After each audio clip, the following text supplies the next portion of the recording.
Let's talk about the normalization of extremism in America, which is something that I see on a daily basis as I look through a European lens. And living here, it does concern me that the media is very much supporting the normalization of extremism. And let me give you an example. I was driving yesterday to collect my kids, and I turned on my local station, which is an NPR station, and it was broadcasting J.D. Vance's speech at the RNC. A speech that was full of hate, full of lies, full of abuse and negativity. He clearly is somebody who is not just singing from the Donald Trump hymn sheet, but actually would want to take things further with the deconstruction of the administrative state. And so, you listen to this stuff and you think, how is this being broadcast on national public radio without any pushback? And in fact, after the speech, the commentator, the newscaster came on and didn't push back on anything. And I thought, wow, this really is a moment for me. I'll remember where I was when I was in the car and I heard NPR drop the ball. I've actually been hearing them drop the ball quite a bit recently, but this was an example in these final few months ahead of the election that we need a media that recognizes the threat, the rise of fascism, and the fall of democracy. I think maybe they see it as a bit of a joke. I mean, maybe it's American exceptionalism. That'll never happen to us. It's already happening. Abortion has been banned. The president has been given immunity. Look at the Chevron case and see how that will affect you. These things are extreme. Project 2025 is already underway. And then Peter Navarro. I get home, turn on the TV, and Peter Navarro has made it to the RNC platform. He's just got out of prison, as you know. He defied a subpoena, and so he served 4 months. It seemed like a very quick 4 months. Maybe they let him out sooner. But he got to the podium, and this was his language, a level of extremism that, again, the media has normalized. Tonight I'm here with you in this beautiful city of Milwaukee. I've got a very simple message for you. If they can come for me, and if they can come for Donald Trump, be careful, they will come for you. If we don't control our government, their government will control us. If we don't control all three branches of our government, legislative, executive, and judicial, their government will put some of us, like me and Steve Bannon, in prison. If they will come for me, if they will come for Donald Trump, be careful, they will come for you. Think about that.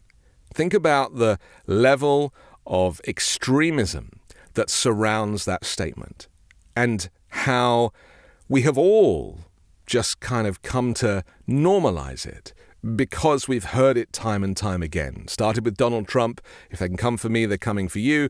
And so it's kind of, it dilutes over time as it becomes part of the modern vernacular. And I really honestly believe that to take a step back and to say, hang on a second, this is not normal. This hate speech is not normal.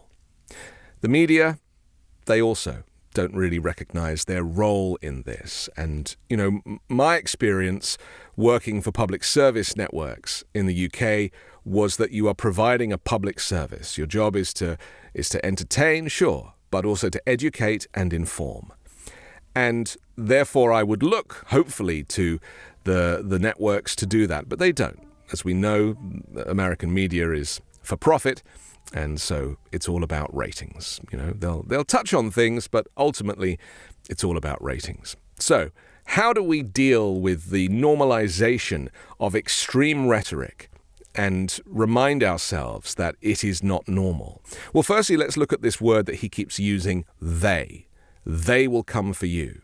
And J.D. Vance did this in his speech. He said they shot at Donald Trump. They. Now, that is a suggestion that they is Joe Biden, the deep state.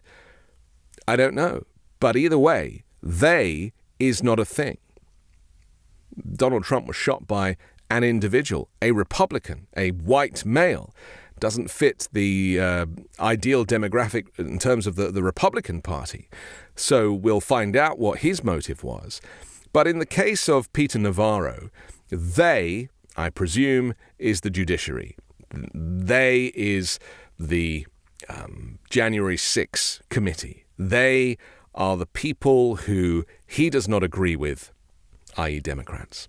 And to speak about the opposition as the enemy and to describe the opposition as the enemy is already the fall of American democracy, because the whole point of a democracy is that you have the government and the opposition, and they work together. And, you know, they are there to, one kind of props up the other by calling them out and pushing them to change policy.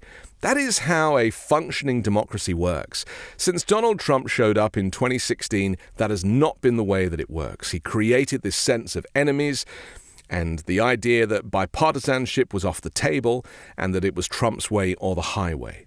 And so I actually think that many Americans may have forgotten what a functioning democracy looks like, where these politicians, when they're not at work, are actually dining with each other. They're actually sharing ideas. They're actually communicating with each other as to how they can get legislation passed. It is remarkable to me that it has become these two very separate camps where the Democrats are described as, you know, these radical Democrats. I mean, I don't even know what radical Democrat means. Find me a radical Democrat, because from where I'm from, anything that Democrats, no matter how radical you claim, any of those policies are just normal in most of Europe. Things like the Green New Deal. Here it sounds radical. It's just normal in every other country because there's a climate crisis. So of course you're going to switch away from fossil fuels to renewables. Of course you are. But here it's been politicized in the same way that Trump politicized the COVID pandemic. Everything is up to be politicized. And that is not a functioning democracy. You know, the idea that they work for us, that they are public servants, never really hear that from Republicans. In fact, none of them will ever go on television and be interviewed. You know, people have to doorstep them in the halls of Congress and try and ask them a question before the elevator doors close. That is not a functioning democracy. So let's think going forward about the normalization of extremism and how this far-right Christian nationalist movement, where, you know, if you're white and wealthy and ideally male, you will survive Donald Trump's presidency. But if you do not fit in those three categories together, then life is going to be much harder. And the US will fundamentally change. It'll not be the place that is celebrated as the great bastion of freedom, the free West. It'll lose that title. It's already struggling on the world stage because of the threat of Donald Trump, and NATO have announced today that, you know, they have now worked out a plan how they can survive without US involvement, because as we know, Donald Trump favors Russia over NATO. And that in itself has been normalized, hasn't it? The idea that Donald Trump would come out and say, well, you know, if NATO allies don't pay their bills, then I will encourage Russia to attack them or to do whatever they want to them. I mean, it's extreme, and yet the media handled that as if it was just another day. So I'm going to be talking about the normalization of extremism a bit in the coming weeks, because I feel that, you know, having this opportunity to talk to you every day and to read your comments, it's making more sense to me now that, you know, Joe Biden and Kamala Harris can win this election provided we call out the normalization of extremism, because it's still extremism. I'm Anthony Davis. You can catch me on the 5 Minute News YouTube channel and podcast, on Wednesdays co-hosting Uncovered, and on Sunday on The Weekend Show with Midas Touch.